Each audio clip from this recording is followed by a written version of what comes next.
अस्सलामुअलैकुम दोस्तों, मेरा नाम डॉक्टर अलियासगर है और आज की इस वीडियो में हम डिस्कस करने जा रहे हैं first year chemistry chapter number 8 chemical kinetics के वो तमाम एमसीक्यू जो एनटीएस 2009 से लेकर 2019 तक आ चुके हैं। उन तमाम एमसीक्यू को आज की इस वीडियो में डिस्कस करने जा रहे हैं। लेकिन इस लेक्चर को शुरू करने से पहले आपसे रिक्वेस्ट करेंगे कि अगर आपने अब तक हमारे चैनल को सब्सक्राइब नहीं किया जो कि सिंध बोर्ड टीचिंग के नाम से है, तो काइंडली आज ही आप हमारे चैनल को सब्सक्राइब करें और साथ ही साथ बेल आइकन को लाजमी क्लिक करें ताकि हमारी अपलोड करदा तमाम वीडियोस की नोटिफिकेशन आपको रिसीव हो सके। तो आइए आज का सबसे पहला MCQ, the sum of exponent of the molar concentration of the reactant is equal to a molecular polarity, activation energy, rate of reaction, order of reaction. तो याद रहे जिन्होंने हमारे ऑर्डर ऑफ रिएक्शन वाला लेक्चर जो है वो अच्छे से अटेंड किया होगा उनको आसानी मालूम होगा कि sum of exponent of molar concentration, molar concentration का जो एक्सपोनेंट होता है उनका सम होता है वो ऑर्डर ऑफ रिएक्शन कहलाता है। और ये ऑर्डर ऑफ रिएक्शन कौन से होते हैं?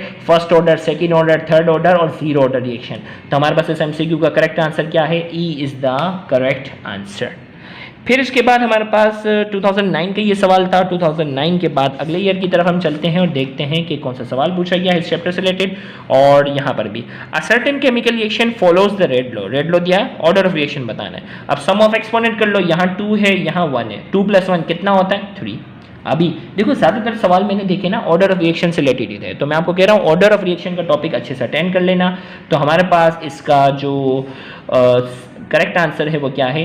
सी इज द करेक्ट ऑप्शन। इसका आंसर जो है वो 3 है। फिर इसके बाद जो है अगला सवाल जो है वो इसी ईयर में आया हुआ है, देखते हैं चैप्टर से रिलेटेड कौन सा है।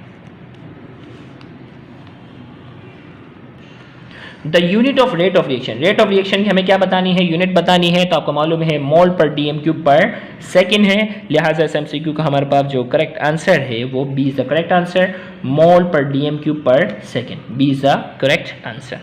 फिर इसके बाद 2011 के बाद हम बढ़ते हैं 2012 की तरफ। 2012 की तरफ हम आते हैं और इसमें कहा जा रहा है sum of all the exponent of molar concentration of the reactant present in the rate equation is. Sum of exponent की बात हो रही है भाई। फिर इसका आंसर क्या हो गया? Order of reaction. अंदाजा हो रहा है कि ऑर्डर ऑफ रिएक्शन कितना इंपॉर्टेंट टॉपिक है। B is the correct answer. घुमा फिरा के ऑर्डर ऑफ रिएक्शन के सवाल की तरफ क्या हो रहे हैं? बढ़ रहे हैं। तो 2009 और 11 के सब सवाल ऑर्डर ऑफ रिएक्शन पे थे। आइए 2012 का सवाल देखते हैं कि उसमें क्या पूछा गया है।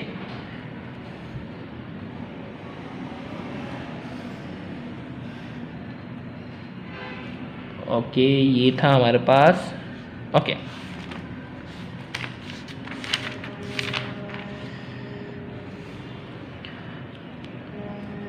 रेट इक्वेशन दी गई है डैश ऑर्डर। अल्लाह, फिर ऑर्डर ऑफ रिएक्शन भाई। कोई और चैप्टर टॉपिक पूछा ही नहीं इन्होंने। कौन सा ऑर्डर है भाई? 1 है ना, first order.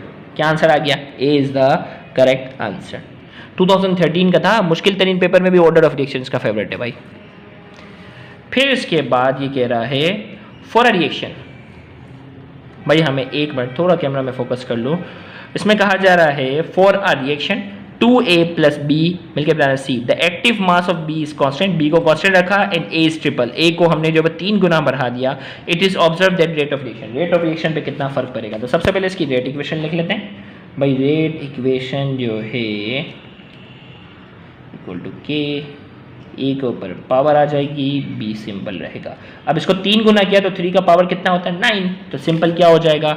Increases 9 times. D क्या है? इसका करेक्ट आंसर है।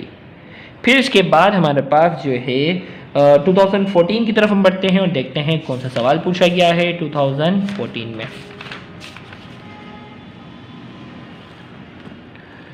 अब ये तो बुक वाली बात आ गई। Catalyst use in the reaction, ये रिएक्शन दिया हुआ है और इसमें कहा जा रहा है कौन सा कैटलिस्ट इस्तेमाल होता है और उस कैटलिस्ट की नेचर क्या है। तो जिन्होंने बुक पढ़ी होगी 2% इथाइल अल्कोहल है और वो कैटलिस्ट जो होता है वो नेगेटिव होता है, रिएक्शन को स्लो करने का काम करता है। लिहाजा इस MCQ का हमारे पास करेक्ट आंसर जो है वो ऑप्शन बी है।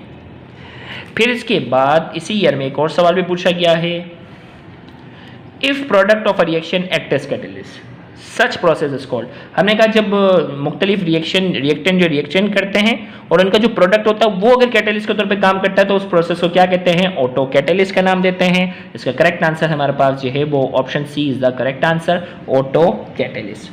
फिर इसके बाद 2015 की तरफ बढ़ते हैं और देखते हैं कौन सा सवाल हमसे पूछा गया है।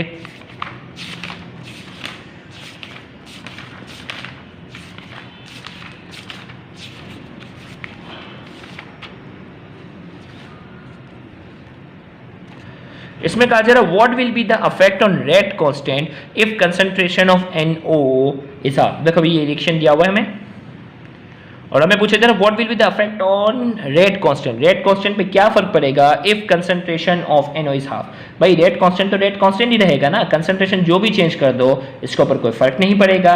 लिहाजा इस MCQ का करेक्ट आंसर हमारे पास क्या है, सी एंड चेंज। रेट कांस्टेंट जो होता है वो टेम्परेचर पे डिपेंड करता है, कंसंट्रेशन पे डिपेंड नहीं करता। लिहाजा इसका करेक्ट आंसर हमारे पास जो है वो सी इज द करेक्ट आंसर। फिर इसके बाद आइए 2016 की तरफ चलते हैं और देखते हैं कौन सा सवाल पूछा गया है। The change in concentration of reactant और product per unit time is called। हमें कहा जा रहा है चेंज इन कंसंट्रेशन और प्रोडक्ट पर यूनिट टाइम, उसे क्या कहते हैं, रेट ऑफ रिएक्शन। लिहाजा इस MCQ का करेक्ट आंसर हमारे पास क्या है, B is the correct answer. फिर इसके बाद हमारे पास 2000 इसी ईयर में एक और सवाल भी पूछा गया है, इसका वो तलाश करते हैं वो कौन सा सवाल है।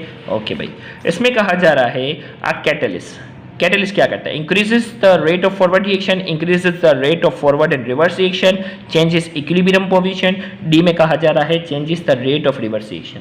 तो याद रखिएगा कैटलिस्ट जो होता है वो रेट ऑफ फॉरवर्ड और बैकवर्ड रिएक्शन दोनों बढ़ाने की क्या रखता है, सलाहियत रखता है। इसका करेक्ट आंसर हमारे पास बी है और इसी वजह से कहते हैं कि इक्विलिब्रियम पोजीशन पर कैटलिस्ट का कोई इफेक्ट नहीं होता, क्योंकि इक्विलिब्रियम पोजीशन वो होती है जिसमें फॉरवर्ड रिएक्शन और बैकवर्ड रिएक्शन दोनों क्या होते हैं, बराबर होते हैं। लिहाजा अगर उसमें हम कैटलिस्ट अगर शामिल कर देते हैं तो वो जितना फॉरवर्ड रिएक्शन को बढ़ा देता है उतना ही बैकवर्ड को बढ़ाता है। लिहाजा इक्विलिब्रियम पर कैटलिस्ट का कोई इफेक्ट नहीं होता। तो इस MCQ का हमारे पास करेक्ट आंसर हमारे पास क्या है, B is the correct answer. फिर इसके बाद हमारे पास जो है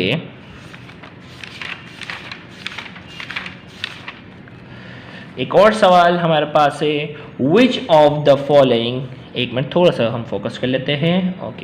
okay which of the following catalyst is use in the decomposition of laughing gas at 1000 kelvin.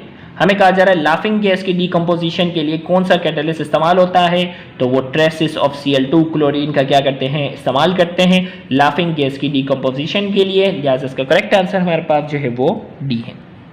फिर इसी ईयर में एक और सवाल भी है इस चैप्टर से रिलेटेड और ये बुक का पूरा न्यूमेरिकल है। इसमें कहा जा रहा है for a chemical reaction the threshold A और ए कन्वर्ट हो रहा है बी में, the threshold energy of reaction is 31 kilo joule per mole, the average internal energy A is 12 joule per mole, what is the activation energy. तो याद रखिएगा threshold energy जो है ना, ये फॉर्मूला आपको पता है, थ्रेशोल्ड एनर्जी बराबर होता है activation energy plus internal energy. अब हमसे पूछा जा रहा है थ्रेशोल्ड एनर्जी दी गई है 31 किलो जूल पर मोल और एवरेज इंटरनल एनर्जी दी गई है, एक्टिवेशन एनर्जी चाहिए। ओके भाई, ये हो गया 31, एक्टिवेशन एनर्जी चाहिए, इंटरनल एनर्जी दी गई है कितनी, 12। अब 12 यहाँ प्लस में है, वहाँ जाकर हो जाएगा माइनस, तो हमारे पास आंसर क्या आना चाहिए, 19 किलो जूल पर मोल। ओके, ऑप्शन मिल गया, 19 किलो जूल पर मोल इस MCQ का आंसर है। करेक्ट आंसर हमारे पास क्या हो गया, इस MCQ का करेक्ट आंसर हमारे पास है option D is the correct answer. फिर इसके बाद हमारे पास ये जो सवाल है ना, अब जो आपके सामने है ये फाइनल जो है वो पेपर में कैंसिल हुआ था। The term plus dx/dt in the rate expression refers to decrease in concentration of reactant, instantaneous rate of reaction, increase in concentration of the reactant x, increase in solubility of the reactant x। ये सवाल जो है वो बाकायदा क्या हुआ था, cancel हो गया था ये जो है पेपर में। तो इसलिए मैं आपको कंफर्मेशन में बता दूं कि इसके कोई ऑप्शन सही नहीं था, लिहाजा this question was cancel. 1 marks awarded to each candidate. 2016 का सवाल है, मैं थोड़ा सा कैमरा फोकस कर लो, 2016 का ये सवाल है, question cancel, 1 marks awarded to each question. तो जब भी कोई क्वेश्चन गलत होता है ना, तो आपने उसको अटेम्प्ट किया है तो फाइनल पेपर में उसके आपको फुल मार्क्स मिलते हैं।